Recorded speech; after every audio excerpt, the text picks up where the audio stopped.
So you know I worked with Scooter. I do. When I was at So Def. We didn't work together. We were just there at the same time. But one thing I give to Scooter, I always thought that he was a hustler and smart guy for sure. Is that because he hustled you? Did he hustle me? Yeah, is that just because did he ever hustle you? Is that why you thought he was a hustler? Nah, he ain't. So back to what I was saying.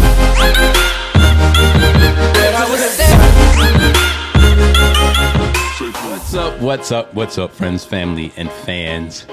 Welcome to the L.I.F.E podcast. This is where we listen and inspire friends in entertainment. And everywhere. Because life happens to everyone. I am your co-host, Stone Stafford, with my homie, Maradadai, the goose to my maverick, Johnny Vaughn. Yeah, man. What's going on? We're not going to do that. We're not. People firing people is what's going on. Or leaving people. You must be talking about Mr. Scooter Braun. That's I was talking about my favorite chef at a restaurant, but him too. Oh, yeah. What chef are you talking about? I don't know what the deal is. Have you been to Atlas? I have been to Atlas. I need to go to Atlas. Atlas is a nice spot. If you've ever been to Atlas in Atlanta, let me know. I'm hearing it's supposed to be like one of the best restaurants. It is. Well, it's really good. I know it's going to be subjective. Yeah, it's really, really good. But yeah, so Scooter. So you know I worked with Scooter. I do. When I was at So Def. We didn't work together. We were just there at the same time. But I've known Scooter for years. Sphere. Same sphere. And Scooter started out, I think, like promoting parties and stuff when he was in college. And one thing led to another. One thing I give to Scooter, I always thought that he was a hustler and smart guy for sure. I always thought that savvy. Is that because he hustled you? Did he hustle me? Yeah, is that just because did he ever hustle you? Is that why you thought he was a hustler? Nah, he ain't. Well, now that you bring it up, it was just good business. It's just I think I got. It's just good business. I did get got. Matter of fact, we talked about that. Yeah, we did. Y'all. It was just good podcast. Oh man, this totally changes everything. It was now. just good business. That's all it was. I didn't mean to peel a scab back. So Scooter got me. He got me. For years I gave him the benefit of the doubt, but now when I've heard what I've heard and talked to people I've talked to, no, he got me. He got me. Okay. So all right. So but what happened, y'all, is as you guys know, Scooter found Justin on YouTube and started working with him from Usher. And just so y'all know, there were no's. Okay, so people were saying no and not really all that excited about Justin when he was little. But I think Usher had already expressed interest at this point. But either way, they needed a single. There was a bidding war, wasn't it? Wasn't like Usher and Justin Timberlake or Usher and somebody else? I can't speak on it because I don't know the facts. Okay. Yeah. But anyway, so Scooter brought Justin over here to Icon, to Tosh and I, and he was like, look, I need a single for this kid. At that time, I was a manager. Well, my wife was a manager, but I was a publisher for a young producer named LaShonda Baby Girl Carr. Super prolific female producer, freaking amazing. So we brought Justin in to work with her here at Icon Studios for a while. He would come here every day. I think one time he had broke his foot or ankle or something. He used to be in this cast. I just remember because his hair was down here, so you couldn't see his eyes. And was it Maggie? His mom's. I can't believe I forgot his mom's name. But anyway, his mom would bring him up here every day, drop him off. And he would come here and look up in his eyes. Oh, this baby girl here? So she became like a big sister to him. So he would love hanging out with her. Like he would come up here and say, we're going to Six Flags. Baby girl come to Six Flags. So it was real cute. So anyway, but she kind of taught him like how to produce, and she told me, I remember when she was saying, she was saying how smart this kid was. Like he's picking stuff up like this. So anyway, so they were producing. They came up with a song called Common Denominator. Great record. She did a few records with him, but Common Denominator made the cut and got on the project. Well, that's a whole nother story too. Anyway, long story short, Scooter comes up to me. We're talking in the C room, and he was like, "Look, man. So song is great. Hindsight being 2020, first Fugazi. The song is great.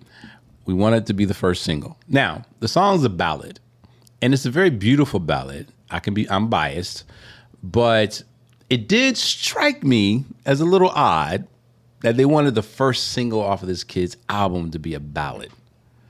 But given what it was and Justin, it still made sense. So I drank the Kool-Aid. I was like, okay. So he said, yeah, we want this to be the first single. And look, I'm trying to get the kids set up, you know, in the business going forward. So, you know, would you consider letting them have some of the publishing? And I was like, well, how much? And he's like, 10%. And I was like, come on, Scooter. I said, you know, I'm not a fan of that. Like, if you don't do no writing, you shouldn't be getting no publishing. I said, maybe I can talk to Baby Girl. Maybe he can rewrite something or whatever. So Scooter's definitely the politician and the good guy, you know. So he was like, I'm just trying to do right by the kid, man. I just want him to really get. And he kind of pulled on us. I don't know if he knew it or not, but he knows, one, that kids are my heart. And then I would love for a kid to have a great, strong start. So I'm not going to give him the credit saying he knew that about me, which I don't think he did. Oh, but he knew. He unknowingly pulled on. I mean, he ain't God now. No, but Scooter. And like I said, we knew each other. It's not like we known for doing his closely. He's known for doing his homework. Well, anyway, long story short, I give in. I talked to Baby Girl about it, and she said, "Yeah, that's fine if you think that's cool." So we let him get his 10%. But before that happened, Scooter sweetened the pot. He was like, "Well, look, you know, I'm doing a publishing company. It's going to be with Warner. I'm gonna need somebody to run it." He said, "You've been publishing forever," and da da da da. And so I was like, okay. I mean, so that was the understood trade-off. Okay. You let this kid have this and, you know, maybe some other stuff that they work together. I'm going to let you run my publishing company. That was the understood. There's no way, shape, there's no doubt about it. That was on purpose made to be the understanding. I'm not saying we had an agreement. Mm-hmm. I won't go that far and say we had an agreement. I'm not even going to say any promises were made. But that was the strong understanding that I'm going to run your publishing company. Mm-hmm. There probably was no publishing company or deal with Warner. I don't know. That's just what I'm saying. I have no facts to back that up. Okay. Long story short, obviously Common Denominator wasn't the first single. It became the second single, and then it became on the deluxe album, and then it was on the digital version. And I think, I want to say they did a re-release, whatever, and it made the album. I'm not sure. We got a plaque for it, you know, and it did some stuff. You know, a lot of people like the song. But long story short, yeah. So I got on that, and I was like, wow, the dude got me. Thanks for bringing it up, Johnny. Thanks for pulling the Band-Aid off of that wound. I cracked one joke, and it turned into 6 minutes and 17 seconds. You're right. That was pretty long. I know. No, I'm just saying. I didn't mean to put you in that. No, it's all good. But I had read somewhere too, and look. I know, I'm sure, like I said, Scooter's savvy, but I've heard and read where people are just like, he's an a-hole.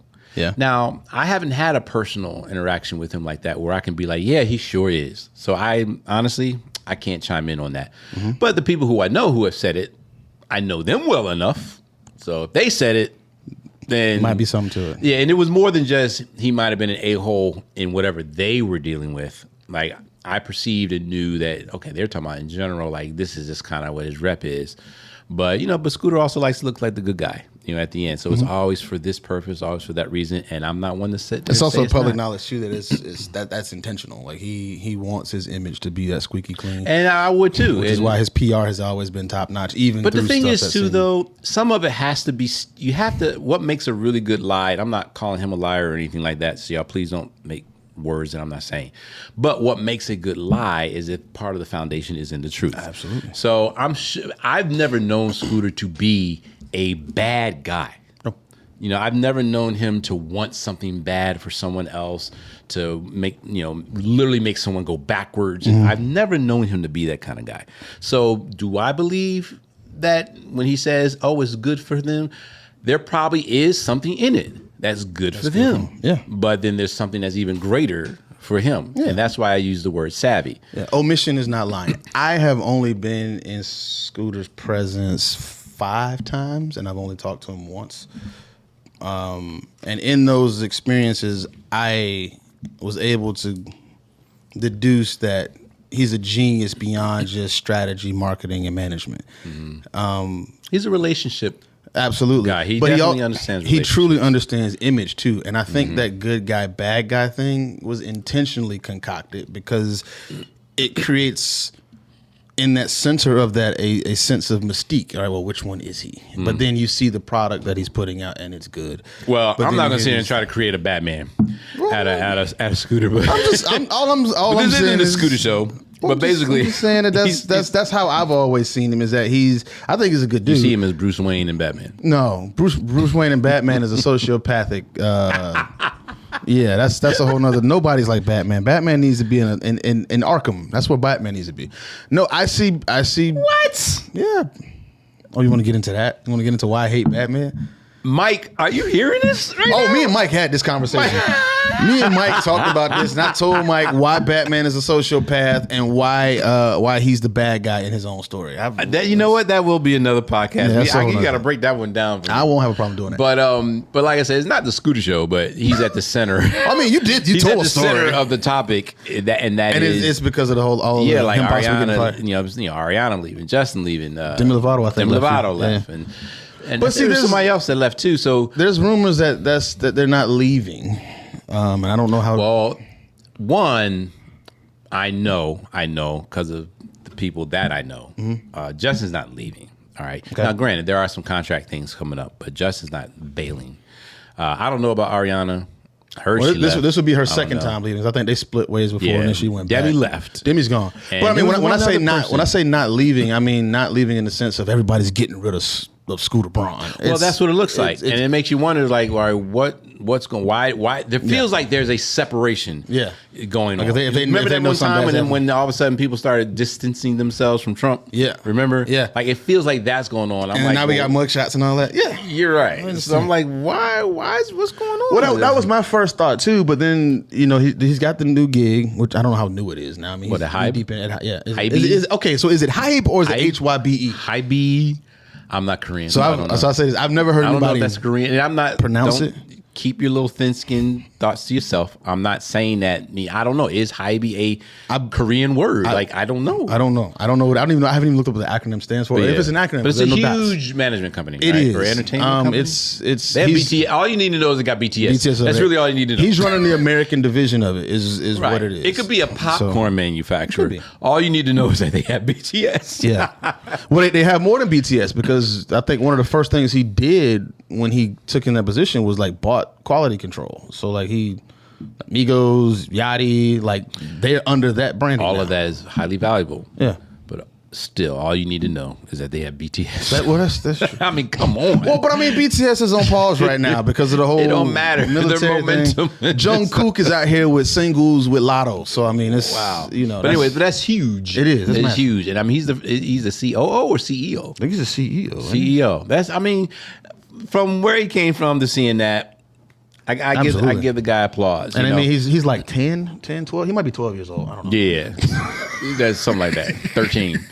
But the thing is, so I know all the rumors are going around, and they're rumors. Like, people don't know as to why everyone's leaving, all this stuff. I have some ideas. We have ideas because we know certain people. Mm-hmm. But even if all that, whether it's good, bad, or indifferent, you still have to understand that one of the first things that came to my mind when I started seeing the headlines is that, it's time to bounce. I didn't think anything nefarious. I wasn't thinking there was beef. I wasn't like, oh man, Demi's upset and pissed with Scooter, or there's something bad coming out with Scooter and they're trying to separate. I didn't think any of that. I was like, it ran its course. Yeah. That's pretty much all I thought. Now I had no facts to prove or disprove it, but that's all I thought, because that's what it is. Like sometimes, people in relationships. We were talking about my dating theory and stuff, and I think this is probably why I think this way. Sometimes people are in your life. Sometimes people are in your life for a reason or for a season. Okay. You know what I mean? There is a purpose that they serve, and either that purpose is going to be lifelong, it's their lifelong friend, or they turn out to be your spouse or whatever. That's the purpose they're in, or for a season. There was a business deal going on, or, there was just one thing you needed them for. And it doesn't matter how close you got during that. If you stay longer than you're welcome, or we'll say your purpose, if you will, things can get dicey. Okay. And I'm actually learning that now. So I'm on this whole thing where I sat back and I look at friends. Mm-hmm. Now, I'm the first to admit that I do tend to use that word rather loosely. Because as far as I'm concerned, if I've known you for a certain amount of time and we've done more than hi, bye, what's up, how's everything, you good? Mm-hmm. If it goes a little more than that and I know a little something about you, then I move you from associates to friends. Okay.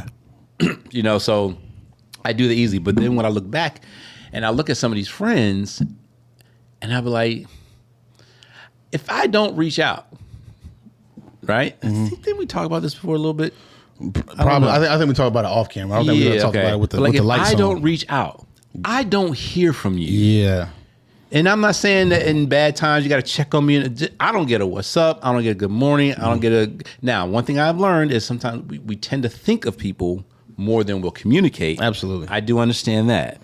But like when you're talking about friends, though, after like the 10th, 15th time I've crossed your mind, then it's a text. What's good? Just thinking about you. Good morning, whatever. I have people who I consider friends where I promise you, if I don't reach out, we're talking easily year to go by. I don't hear from you at all. And I'm rethinking these things. It's not that I'm cutting them off. It's not that I think any less of them. I'm just like, okay, really, I need to be real. It's like we're not friends like that. We're good associates. Right. And good associates are cool. Yeah. You could go to the movies with good associates. You go out to dinner, have drinks with good associates. But I need to kind of put you where you are, And I ran into that one in particular where I'm not going to say I assumed, because there are people around us, you included. I'm just not saying names, so I don't want anyone to get offended. But you included, have been like, y'all are tight. Y'all are close.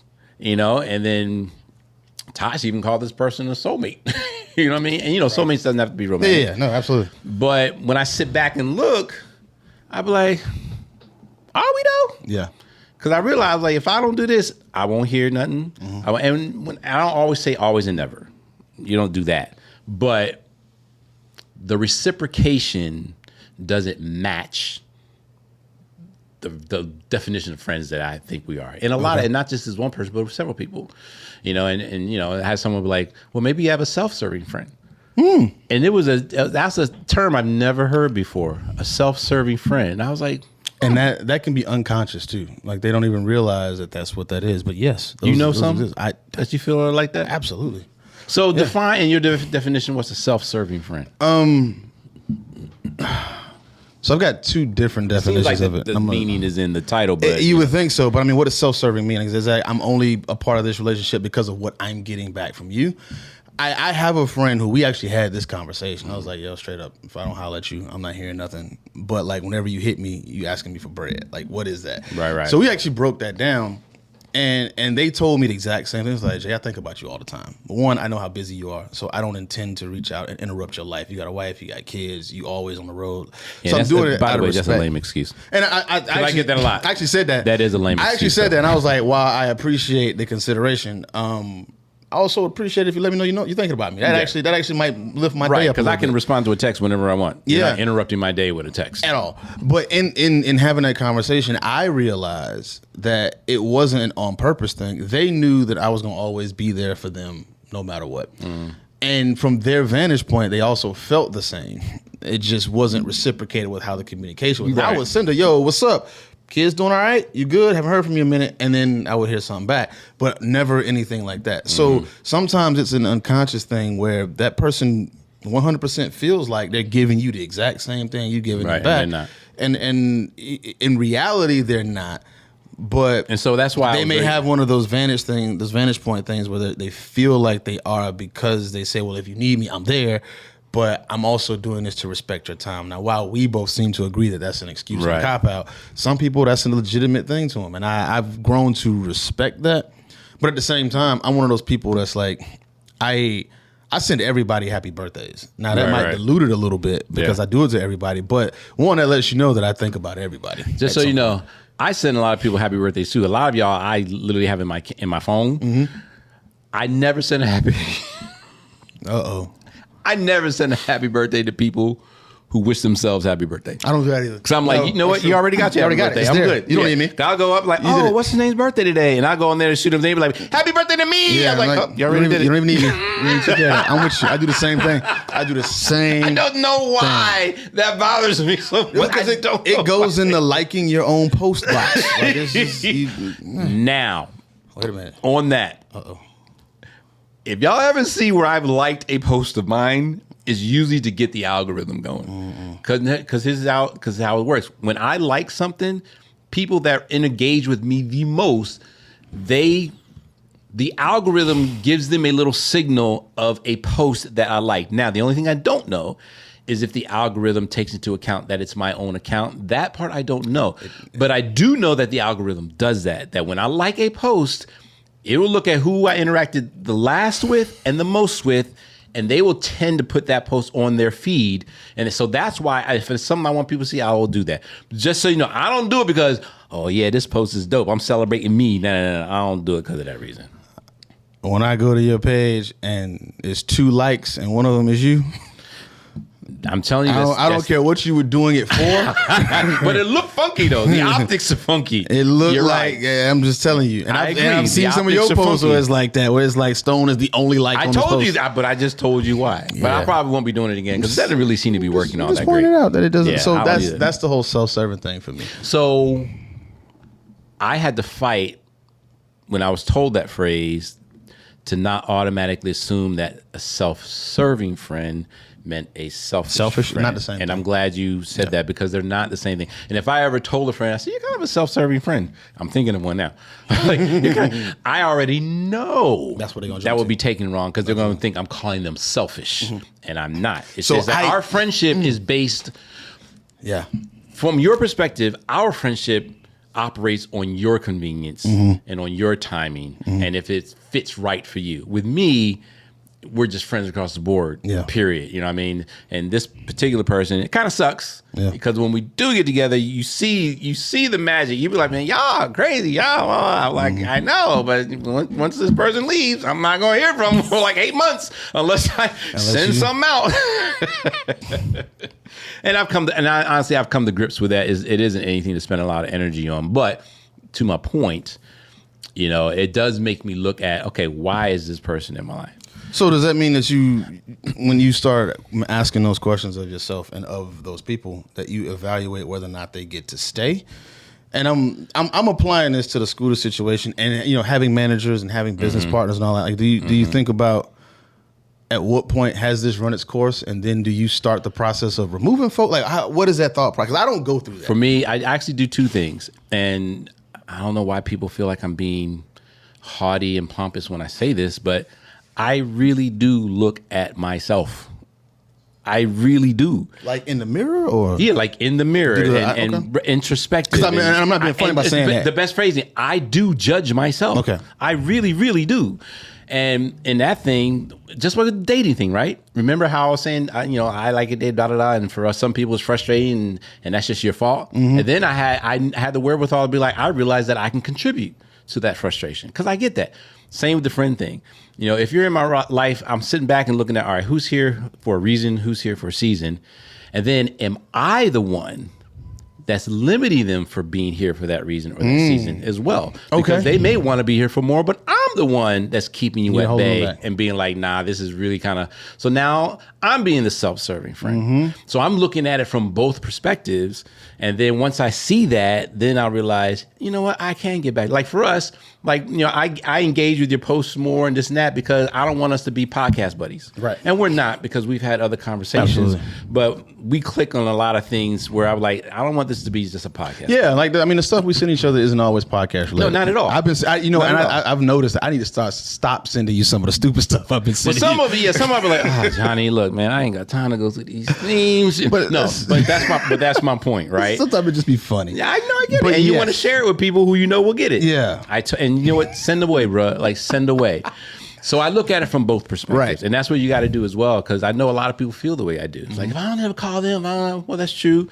But then look at other people in your circle where maybe you do that too. Absolutely. And then see if that's it. So like with someone like a Scooter, say like a Demi, Demi may look up and be like, I'm trying to go in this direction.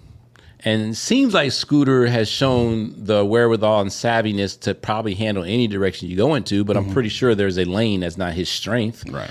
And maybe she's like, yeah, I think we run our course, and I don't really feel there's nothing else we could do. Not that you're bad, but I don't feel anything else you can do.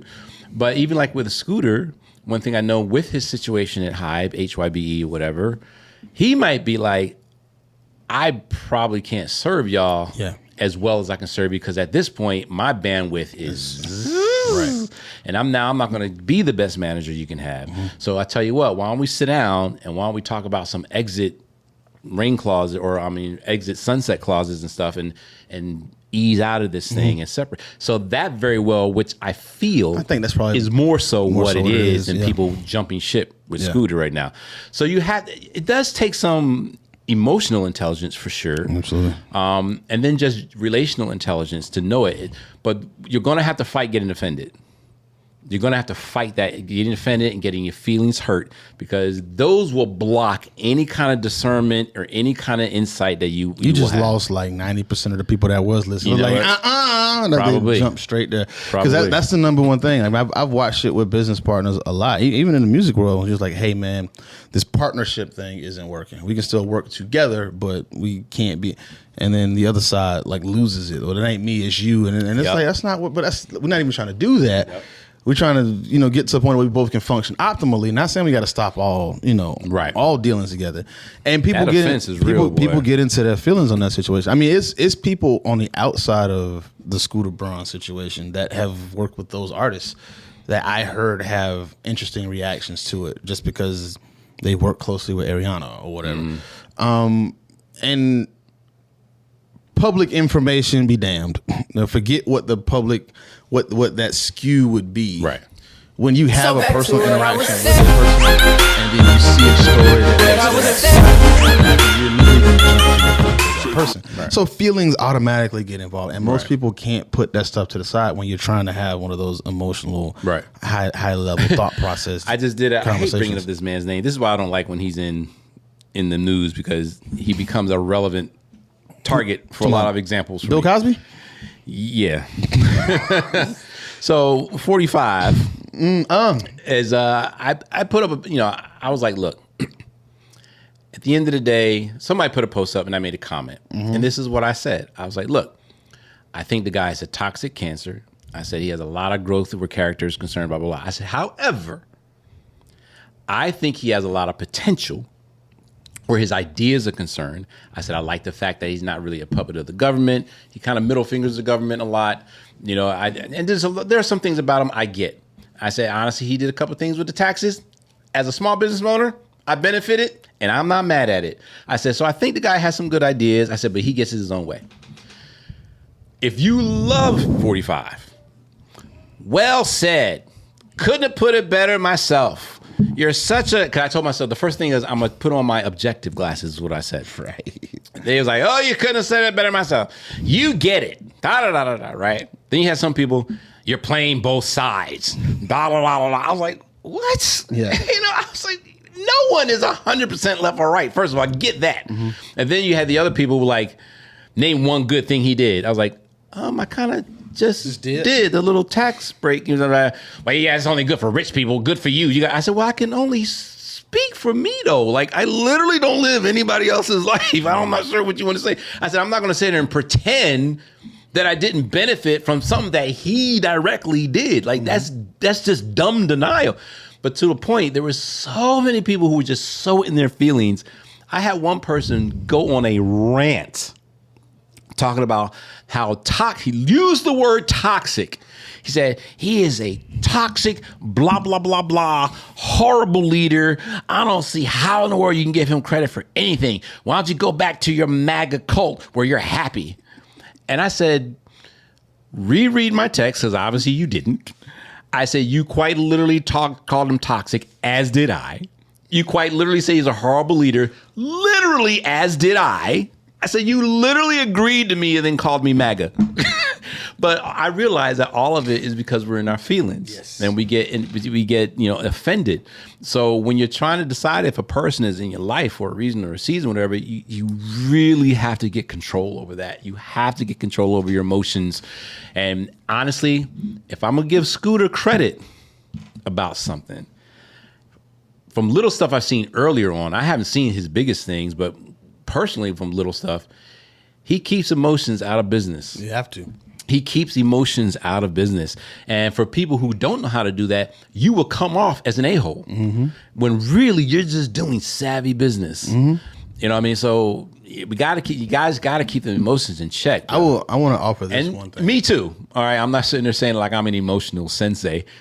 But that's that me. goes from me as well. We're all working on That's it. me. I'm the Zen master here. No, what I would say is that after everything that you just said, is that you have to remember to not only keep emotions out of your dealings, but keep your emotions out of other people's dealings. Because a lot of times when you start to get riled up or I'm trying to avoid saying the word triggered. Why? I hate it. I know. I don't like the word. When someone tricks your trigger. There you go. When somebody trick your trigger, There you go. We try to refrain from being triggered by somebody else's emotional situation or business situation, because then when that bleeds over into yours, you're focusing from you're operating from a focus point of someone else's Yep. foundational, emotional starting point, and that's the fastest way to blow your stuff up. God, you know what? You just said, God, you said a whole mouthful. I did, which is why I stuttered on it. Yeah, no, you really It was did, hard man, to because get it that out. whole thing of operating from someone's, because Tosh and I get on this, as she's gotten to the whole realization of frequency and this and that, and like, she listens to someone says it makes sense, and all of a sudden she's like, babe, did you know something, something, something? And I'm like, where'd you get that from? Blah, blah, blah said. And I'm like, okay, well, what'd you read about it or whatever? And it's crickets. And of course, and then, Tosh will never be wrong. So she's like, I mean, everybody knows that. Like, no, you just don't understand. You just don't know. I'm like, but she knows me. I rarely will I take some and then run with it because what you said. And look, at the end of the day, it's all, unless you're originating the information, you're always getting it through someone else's filter. Absolutely. Through someone else. That's why it's so important. I don't want to say to vet, but that's why the source. But to vet, but that's why the source is so important. And you have to look at the history. Like if that person has a history of being accurate, then chances are it's going to line up with what you think. But just understand everything you read and write is going to be someone else's perspective. So that's why this social media crap, don't see something and just post it. And I've been victim of that sometimes. And when I caught myself and took it down, there's been times when people called me out and I was like, ooh, you know what? This one was just real fast. And I said, you're right though. I didn't read it for myself.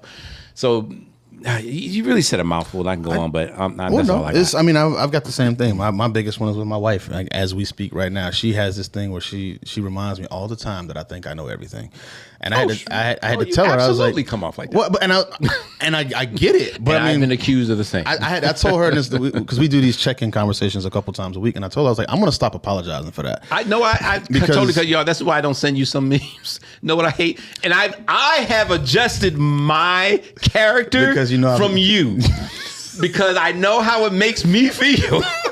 And that's why I don't send you nothing no more. Every time I send this dude a meme or something that's funny, he be like, "Oh yeah, saw that last week." So, oh yeah, but I'm like, nigga, just like it. So you ain't gotta tell me you saw it. Everything doesn't have to be. You ain't running nothing by me. Everything just like. I was like, you know what? I ain't saying you nothing more. No, but then I'll turn around and I did that to somebody. I was like, yeah. So I said, you know what? I'm gonna just hit like. And that's why I be telling people. I was like, listen, don't try to hold me to a standard you're not gonna hold yourself to.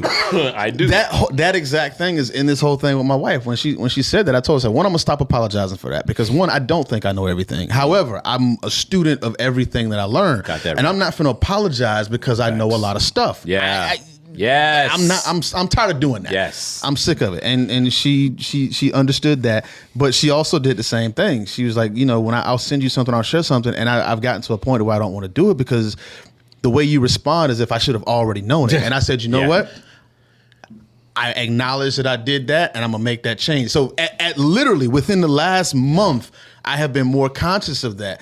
And everybody sends me stuff that I've already seen. I mean, I work in media. Right. There's very little stuff you're going to send me that I didn't see before you because my job for the last 15 years has been... if someone sends you something you haven't seen before, you're like... I'm like, yeah, you're like, I get so hyped, bro. I would like to thank the Academy for this He's Never Seen It award. I be so hyped. Bro, and you got me with a couple things. You sent me some stuff, and I'm like, yo. I'm just laughing. I'm laughing forever. But that's one of those things I've had that too. That's when people, I used to be called condescending all the time. I get it all the time. And it's not that I'm putting you down, but yeah, I make you feel like, yeah. And I mean, when she pointed it out, I was like, all right, I'm going to be more conscious of this, mainly with you, because I don't want you to feel like that, because I want you to bring me stuff. Right. Because you're gonna probably be seeing it from a different place than I saw it anyway, regardless of whether I saw it or not.